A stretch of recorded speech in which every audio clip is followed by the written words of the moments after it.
Assalamualaikum warahmatullahi wabarakatuh. Alhamdulillahirabbil alamin. Allahumma shalli wa sallim ala nabiyyina Muhammad wa ala alihi wa ashabihi wa man tabi'ahum bi ihsan ila yaumil qiyamah amma ba'du. Yang saleh dan salihah, alhamdulillah kita senantiasa diberikan oleh Allah nikmat sehat, nikmat kesempatan dapat belajar ya. Rasulullah SAW menjelaskan, man salaka tariqan yaltamisu fihi ilman sahalallahu lahu tariqan ilal jannah. Di barang siapa yang menempuh jalan dalam mencari ilmu, maka Allah akan mudahkan baginya jalan menuju surga. Ya, semoga kita Allah mudahkan, kita semua dimudahkan Allah masuk surganya, amin ya rabbal alamin. Anak salih dan salihah, hari ini kita akan lanjutkan kembali pembelajaran pendidikan al-Islam. Kemarin sudah kita bahas tentang Nabi dan Rasul ya, 25 Nabi dan Rasul, kemudian perbedaan Nabi dan Rasul ya. Anak salih dan salihah, kita ulang kembali sebelum kita masuk ke sifat para Nabi dan Rasul. Nabi itu mendapatkan ya, seorang laki-laki yang mendapatkan wahyu ya, yang Allah berikan wahyu melalui malaikat Jibril untuk dirinya sendiri. Sedangkan ya Rasul, Nabi dan Rasul, dia mendapatkan wahyu untuk dirinya sendiri dan disampaikan kepada umatnya ya, contohnya Nabi itu Nabi Khidir ya. Kalau Nabi dan Rasul banyak, yang kemarin kita bahas ada 25 bahkan lebih ya. Tapi yang wajib kita ketahui ada 25 Nabi dan Rasul. Sekarang kita lanjutkan sifat para Nabi dan Rasul. Jadi para Nabi dan Rasul itu memiliki sifat ya wajib ya, yang kita bisa contoh dalam kehidupan ini ya, sesuai dengan kemampuan kita. Yang pertama, sifat para Nabi dan Rasul ada 4 ya, yakni yang pertama adalah siddiq. Siddiq itu artinya benar ya. Rasul SAW, Rasul ya, para Rasul, bukan hanya Rasulullah tapi semua Nabi dan Rasul selalu benar dalam berkata dan perbuatan ya. Jadi para Nabi itu memiliki sifat siddiq yang artinya benar dalam perkataan dan benar pula dalam perbuatan ya. Tidak ada Rasul yang berdusta dalam keadaan bagaimanapun. Rasul senantiasa berkata dan berbuat benar. Rasul berkata berdasarkan wahyu, bukan karena keinginan hawa nafsunya pribadi. Jadi mustahil Nabi memiliki sifat kazib atau bohong. Jadi para Nabi dan Rasul, mereka ya menyampaikan apa yang Allah wahyukan. Jadi in huwa illa wahyu yuha ya, dalam surah An-Najm. Itu adalah semuanya adalah wahyu yang diwahyukan ya. In huwa illa wahyu yuha.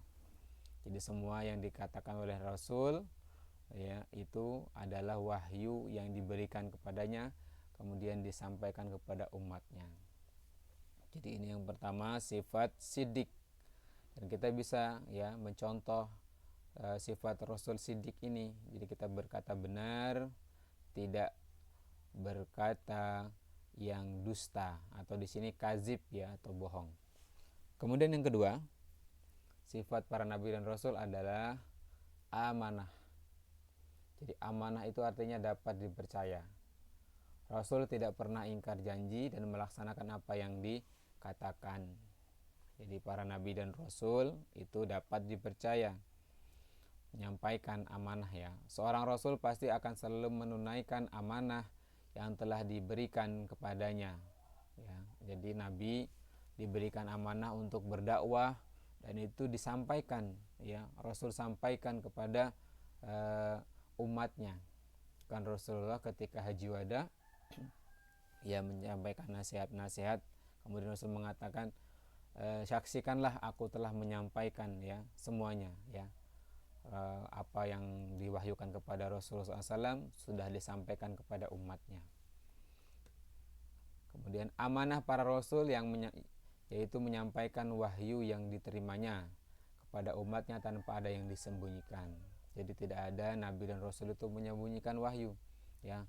Semua yang diwahyukan kepadanya disampaikan kepada umatnya, dan itu menjadi pedoman hidup ya, karena dalam Al-Quran dan hadis ya, para nabi dan rasul memiliki wahyu yang disampaikan kepada umatnya. Jadi ini yang kedua adalah sifat amanah, dapat dipercaya.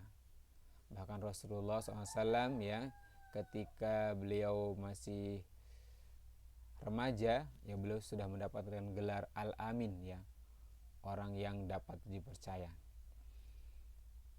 Kemudian yang ketiga tablik. Tablik ini artinya menyampaikan ya. Jadi Rasulullah atau para nabi dan rasul itu memiliki sifat tablik, yaitu menyampaikan wahyu. Wahyu yang diterimanya disampaikan kepada umatnya ya, sebagai pedoman hidup. Tugas utama seorang rasul adalah memberikan pemahaman kepada kaumnya, menyampaikan wahyu tanpa ada yang disembunyikan, sehingga mustahil para rasul bersifat kitman atau menyembunyikan wahyu. Jadi tablik ini lawan katanya kitman. Para nabi dan rasul memiliki sifat tablik, dia menyampaikan wahyu ya. Makanya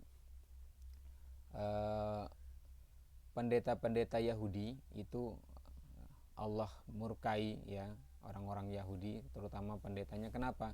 Karena mereka menyembunyikan kebenaran ya, berita-berita tentang Rasulullah SAW mereka sembunyikan, tidak disampaikan kepada kaumnya. Para nabi dan rasul mereka senantiasa menyampaikan wahyu yang diberikan kepadanya, kemudian disampaikan kepada umatnya ya, dijelaskan dan disampaikan kepada umatnya. Meskipun banyak rintangan bahkan ancaman, tetapi para rasul terus berdakwah menyampaikan risalah agama Islam ya. Jadi semua nabi itu risalahnya sama, yaitu agama Islam, tauhid, mengesahkan Allah Subhanahu wa taala. Pernah suatu hari Rasulullah SAW ya ditawari oleh orang-orang kafir Quraisy, ya Muhammad, jika engkau mau menghentikan dakwah, tidak menyebarkan Islam, maka apa yang kamu mau kami berikan. Kalau kamu ingin jadi raja, kami jadikan raja. Kalau engkau ingin harta, kami berikan harta. Kalau engkau ingin istri-istri, kami berikan. Kata Nabi yang jawabannya luar biasa ya, meskipun matahari diletakkan di tangan kananku, kemudian bulan diletakkan di tangan kiriku, maka aku tidak akan meninggalkan dakwah ini ya. Jadi Rasulullah menyampaikan dakwah kepada umatnya meskipun disiksa ya, dicaci maki, bahkan diancam untuk dibunuh. Tapi tugas para rasul adalah menyampaikan wahyu. Kemudian yang keempat adalah fatanah, cerdas. Jadi para nabi itu diberikan oleh Allah kecerdasan yang luar biasa dengan tujuan untuk memudahkan dalam menghadapi berbagai masalah dalam menyampaikan dakwah. Jadi semua nabi itu cerdas ya.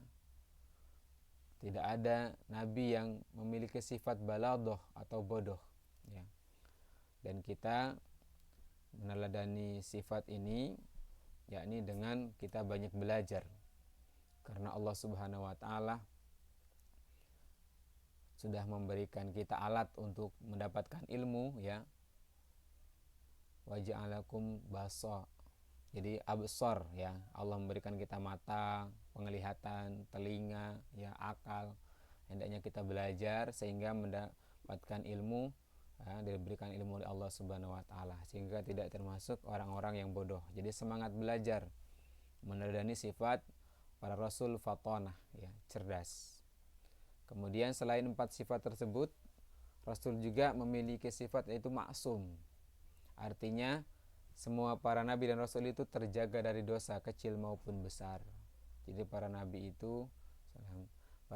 itu dia maksum, terjaga dari dosa-dosa ya. Dan itu hanya para nabi ya. Kalau kita tidak ya, makanya kita sering kalau kita salah kita langsung beristighfar, bertobat kepada Allah Subhanahu wa taala ya.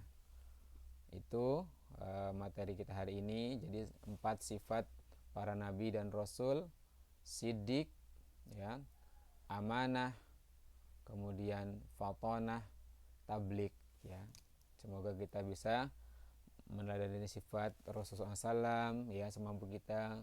Semoga kita akan dikumpulkan dengan beliau di surga, amin. Jadi seseorang akan dikumpulkan dengan orang-orang yang dia cintai. Ketika kita mencintai Rasulullah SAW, kita meneladani beliau semampu kita dalam kehidupan, semoga kita dikumpulkan kelak dengan beliau di surga, amin ya rabbal alamin. Itu anak saleh dan salihah materi kita hari ini, ya. Besok pekan depan kita akan penilaian harian tentang sifat para nabi dan rasul, ya, iman kepada nabi dan rasul, dan asmaul husna. Jadi diulang-ulang pembelajarannya di rumah, ditonton kembali video-videonya. Insyaallah pekan depan kita penilaian harian, ya, ulangan harian. Terdapat Pak Guru sampaikan, nun wal qalami wa ma yasturun. Wassalamualaikum warahmatullahi wabarakatuh.